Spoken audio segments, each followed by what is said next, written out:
Assalamualaikum warahmatullahi wabarakatuh. Shalom, Om Swastiastu, Namo Buddhaya, dan salam kebajikan untuk kita semua. Perkenalkan, nama saya Firdan Brandon Purnomo. Saya adalah mahasiswa Fakultas Hukum Universitas Tarumanegara dengan nomor induk mahasiswa 205220226. Pada kesempatan kali ini, saya akan mempresentasikan mengenai dua topik, yaitu topik pertama sistem peradilan pidana di Indonesia, dan topik kedua yaitu alat bukti. Selamat menyaksikan. Sistem peradilan pidana menurut para ahli. Menurut Larry J. Siegel dan Joseph J. Sena, memandang sistem peradilan pidana sebagai berikut. Sistem peradilan pidana dapat dilihat atau dimaknai sebagai suatu sistem penegakan hukum, sistem proses peradilan, dan sistem permasyarakatan yang terlibat secara langsung dalam penangkapan, penuntutan, dan pengawasan terhadap mereka yang dituduh melakukan tindak pidana. Menurut Romli Atmasasmita, sistem peradilan pidana dapat dilihat dari berbagai sudut pendekatan.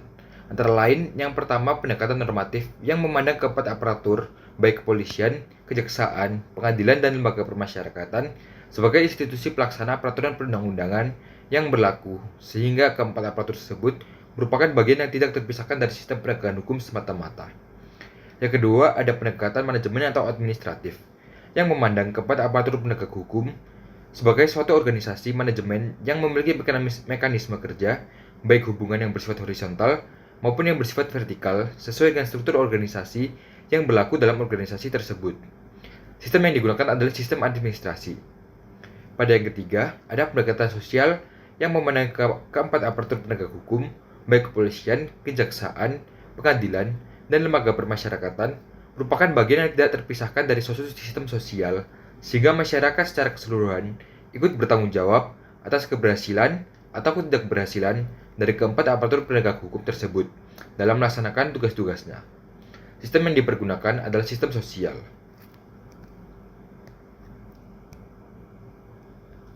Komponen dalam sistem peradilan pidana di Indonesia terdiri dari: yang pertama ada kepolisian. Kepolisian sebagai subsistem peradilan pidana diatur dalam Undang-Undang Nomor 2 Tahun 2002 tentang Kepolisian Negara Republik Indonesia. Sesuai pasal 13 Undang-Undang Nomor 2 Tahun 2002 tersebut, kepolisian mempunyai tugas pokok memelihara keamanan dan ketertiban masyarakat, menegakkan hukum, dan memberikan perlindungan, pengayoman, dan pelayanan kepada masyarakat. Sedangkan dalam peradilan pidana, kepolisian memiliki kewenangan khusus sebagai penyidik yang secara umum diatur dalam pasal 15 dan 16 Undang-Undang Nomor 2 Tahun 2002, dan dalam hukum acara pidana diatur dalam pasal 5-7 Kitab Undang-Undang Hukum Acara Pidana. Yang kedua ada kejaksaan. Dalam perkembangan sistem ketatanegaraan Indonesia, lembaga kejaksaan merupakan bagian dari lembaga eksekutif yang tunduk kepada presiden. Akan tetapi, apabila dilihat dari segi fungsinya, kejaksaan merupakan bagian dari lembaga yudikatif. Wewenang yang dimiliki jaksa antara lain menerima dan memeriksa berkas perkara penyidikan dari penyidik atau penyidik pembantu, membuat surat dakwaan, melakukan penuntutan, hingga melaksanakan penetapan hakim. Selanjutnya ada lembaga permasyarakatan atau lapas. Lapas diatur dalam Undang-Undang Nomor 12 Tahun 1995 tentang permasyarakatan, yang mengubah sistem kepenjaraan menjadi sistem permasyarakatan. Sistem permasyarakatan merupakan suatu rangkaian kesatuan penegakan hukum, oleh karena itu, pelaksanaannya tidak dapat dipisahkan dari pengembangan konsep umum mengenai pemidanaan. Menurut ketentuan pasal 1 angka 3 Undang-Undang Nomor 12 Tahun 1995 tentang permasyarakatan, dinyatakan bahwa lembaga permasyarakatan atau lapas adalah tempat untuk melaksanakan pembinaan narapidana dan anak didik permasyarakatan. Yang terakhir ada advokat atau penasihat hukum. Undang-Undang Nomor 18 Tahun 2003 tentang advokat menjadi landasan hukum penting bagi profesi advokat sebagai salah satu pilar penegakan hukum. Hal ini ditegaskan dalam pasal 5 ayat 1 Undang-Undang Nomor 18 Tahun 2003 tersebut, yang menyatakan bahwa advokat berstatus sebagai penegak hukum, bebas dan mandiri yang dijamin oleh hukum dan peraturan perundang-undangan. Tujuan sistem peradilan pidana di Indonesia. Menurut Muladi, tujuan sistem peradilan pidana di Indonesia terbagi sebagai berikut. Yang pertama, dalam tujuan jangka pendek, berupa resosialisasi pelaku tindak pidana. Tujuan jangka pendek lebih diarahkan kepada pelaku tindak pidana dan mereka yang berpotensi melakukan kejahatan, yaitu diharapkan pelaku sadar akan perbuatannya sehingga tidak melakukan kejahatan lagi. Demikian pula, orang lain tidak melakukan kejahatan sehingga kejahatan semakin berkurang. Yang kedua, ada tujuan jangka menengah berupa pencegahan kejahatan. Tujuan jangka menengah adalah terwujudnya suasana tertib, aman, dan damai di dalam masyarakat. Tentu, tujuan menengah ini akan dapat tercapai jika tujuan jangka pendek tercapai. Sebab, tidak mungkin akan tercipta rasa aman dan damai di masyarakat jika kejahatan masih tetap terjadi. Yang terakhir, ada tujuan jangka panjang, berupa kesejahteraan sosial, sementara tujuan jangka panjang sistem peradilan pidana adalah terciptanya tingkat kesejahteraan yang menyeluruh di kalangan masyarakat. Tujuan ini adalah konsekuensi dari tujuan jangka pendek dan menengah, sehingga keberhasilannya juga tergantung pada tujuan-tujuan sebelumnya. Asas-asas sistem peradilan pidana di Indonesia.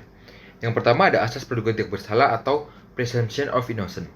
Secara sederhana, makna asas praduga tidak bersalah adalah asas yang menginginkan setiap orang menjalani proses perkara dengan anggapan tidak bersalah hingga ada putusan pengadilan yang berkekuatan tetap yang menyatakan kesalahan orang tersebut. Yang kedua, ada asas peradilan cepat, sederhana, dan biaya ringan. Dalam KUHP, pencantuman peradilan cepat kerap dituliskan dengan istilah segera.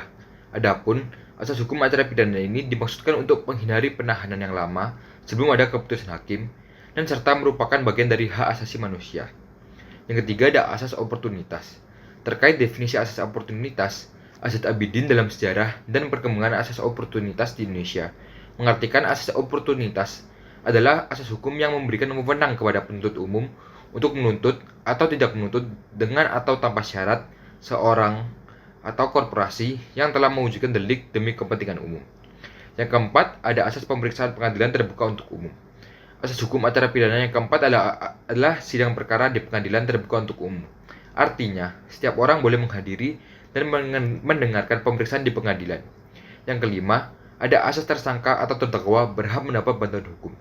Ketentuan pada pasal 69 sampai dengan pasal 74 KUHP mengatur sejumlah bantuan hukum yang berhak didapatkan oleh tersangka dan atau terdakwa. Lebih lanjut, menurut Andi Hamzah, dielaborasikan, bantuan hukum yang dimaksud adalah bantuan hukum dapat diberikan sejak saat tersangka ditangkap atau ditahan. Bantuan hukum dapat diberikan pada semua tingkat pemeriksaan. Penasihat hukum dapat menghubungi tersangka atau terdakwa setiap waktu dan pada semua tingkat. Yang keenam, ada asas akusator dan inquisitor. Asas akusator adalah asas yang menempatkan kedudukan tersangka atau terdakwa sebagai subjek, bukan sebagai objek dari setiap tindakan pemeriksaan.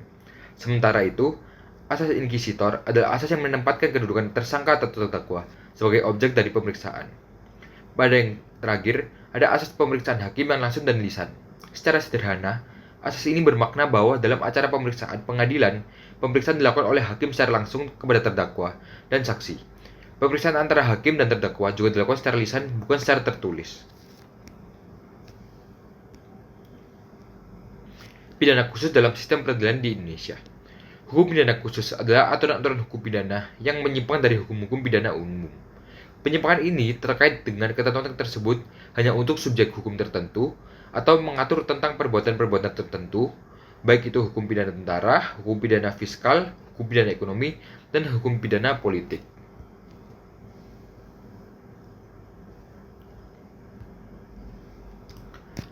Terdapat beberapa aspek atau kepentingan khusus yang menyebabkan diperlukannya sistem peradilan pidana khusus dalam lingkup sistem peradilan pidana di Indonesia. Antara lain, yang pertama ada subjeknya yang bersifat khusus, yaitu menyangkut kualitas tertentu yang harus dipenuhi untuk mewujudkan suatu delik. Yang kedua, ada objeknya yang bersifat khusus, yaitu menyangkut benda-benda hukum tertentu yang mempunyai sifat kekhususan tertentu. Yang terakhir adalah diperlukan hukum acara yang bersifat khusus untuk penegakannya, yaitu menyangkut proses dan prosedur khusus yang memberikan kewenangan khusus dan terbatas kepada aparat penegak hukum tertentu. Ruang lingkup hukum tindak pidana khusus mencakup yang pertama ada tindak pidana ekonomi, tindak pidana korupsi atau tipikor, tindak pidana narkotika dan psikotropika, tindak pidana perpajakan, tindak pidana kepabeanan dan cukai, tindak pidana pencucian uang, tindak pidana anak, tindak pidana ketenagakerjaan, tindak pidana perikanan, tindak pidana pembakaran hutan secara liar, tindak pidana perbankan. Selanjutnya ada tindak pidana pasar modal, tindak pidana lingkungan hidup, tindak pidana pelayaran, pelanggaran berat hak asasi manusia atau HAM, tindak pidana perdagangan orang, tindak pidana haki, tindak pidana dalam pemilu, tindak pidana terorisme, tindak pidana yang terkait dengan konsumen, tindak pidana penambangan liar, dan yang terakhir tindak pidana teknologi informasi. Alat bukti. Unsur bukti mendefinisikan bukti sebagai sesuatu untuk meyakinkan akan kebenaran suatu dalil atau pendirian. Sedangkan alat bukti, alat pembuktian, upaya pembuktian adalah alat-alat yang dipergunakan untuk dipakai membuktikan dalil-dalil suatu pihak di muka pengadilan. Misalnya, bukti-bukti tulisan, kesaksian, persangkaan, dan sumpah. Alat bukti merupakan syarat yang sangat penting dalam hukum acara pidana. Pada dasarnya, alat bukti sangat penting karena merupakan dasar bagi pengadilan dalam memutuskan suatu perkara. Apa yang dimaksud menjadi dasar pengadilan memutuskan suatu perkara? Hal itu dikarenakan seseorang tidak dapat dinyatakan sebagai tersangka atau terdakwa jika alat bukti yang tidak ada mencapai seminim-minimnya 2 alat bukti. Berdasarkan pasal 184 Undang-Undang Nomor 8 Tahun 1981 tentang Hukum Acara Pidana atau KUHAP, terdapat 5 jenis alat bukti yang sah, antara lain yaitu keterangan saksi, keterangan ahli, surat petunjuk, dan keterangan terdakwa. Dari 5 jenis alat bukti yang sah dalam hukum acara pidana di Indonesia, seseorang tidak dapat dinyatakan sebagai tersangka atau terdakwa jika alat bukti yang ada tidak mencapai seminim-minimnya 2 alat bukti. Yang pertama akan kita bahas adalah alat bukti saksi. Keterangan saksi adalah salah satu alat bukti dalam perkara pidana yang berupa keterangan dari saksi mengenai suatu peristiwa pidana yang ia dengar sendiri, ia lihat sendiri, dan ia alami sendiri dengan menyebut alasan dari pengetahuannya itu. Nah, pada alat bukti saksi kita bagi menjadi 2. Yang pertama ada syarat formil, yaitu saksi cakap di mata hukum, setidaknya berumur minimal 15 tahun, dan tidak dibawa pengampuan karena sakit ingatan atau sakit jiwa. Yang kedua, pada syarat formil juga, saksi disumpah di muka pengadilan dan menyampaikan sendiri kesaksiannya. Pada syarat material, saksi melihat, mendengar, dan mengalami sendiri kejadian tersebut. Syarat material yang kedua, saksi lebih dari 1 orang karena saksi seorang tidak dihitung sebagai saksi yang sah. Pengecualian saksi. Terdapat beberapa pengecualian terhadap saksi yang dihadirkan di muka pengadilan, antara lain yaitu berdasarkan pada pasal 168 KUHAP, memiliki hubungan keluarga dengan terdakwa. Yang dimaksud keluarga yaitu keluarga saudara atau semenda dalam garis lurus ke atas atau ke bawah sampai derajat ketiga dari terdakwa atau yang bersama-sama sebagai terdakwa. Saudara dan terdakwa atau yang bersama-sama sebagai terdakwa, saudara ibu atau saudara bapak, juga mereka yang mempunyai hubungan karena perkawinan dari anak-anak saudara terdakwa sampai derajat ketiga. Suami atau istri terdakwa meskipun sudah bercerai atau yang bersama-sama sebagai terdakwa. Di poin kedua, ada berdasarkan pasal 170 KUHAP, wajib menyimpan rahasia karena tuntutan pekerjaan atau jabatan yang dimilikinya. Mereka yang karena pekerjaan, harkat martabat, atau jabatan yang diwajibkan menyimpan rahasia dapat minta dibebaskan dari kewajiban untuk memberi keterangan sebagai saksi. Poin terakhir, berdasarkan pasal 171 KUHAP, anak yang belum mencapai umur 16 tahun dan belum menikah, serta orang yang memiliki sakit ingatan atau sakit jiwa yang boleh diperiksa untuk memberi keterangan tanpa sumpah ialah anak yang umurnya belum cukup 15 tahun dan belum pernah kawin, serta orang yang sakit ingatan atau sakit jiwa. Alat bukti keterangan ahli. Keterangan ahli adalah keterangan yang diberikan oleh seseorang yang memiliki keahlian khusus tentang hal yang diperlukan untuk membuat terang suatu perkara pidana guna kepentingan pemeriksaan. Nah, pada bagian ini saya bagi menjadi 2. Ada di bagian pertama yaitu surat berdasarkan pasal 187 huruf C KUHAP, surat keterangan dari seorang ahli yang memuat pendapat berdasarkan keahliannya mengenai sesuatu hal atau sesuatu keadaan yang diminta secara resmi dan padanya. Yang kedua, ada kasus pada ketika seorang keterangan ahli langsung di depan pengadilan. Berdasarkan pasal 186 KUHAP, keterangan ahli ialah apa yang seseorang ahli nyatakan di sidang pengadilan. Selanjutnya, ada alat bukti surat. Alat bukti surat sebagaimana tersebut pada pasal 184 ayat 1 huruf C, dibuat atas sumpah jabatan atau dikuatkan dengan sumpah.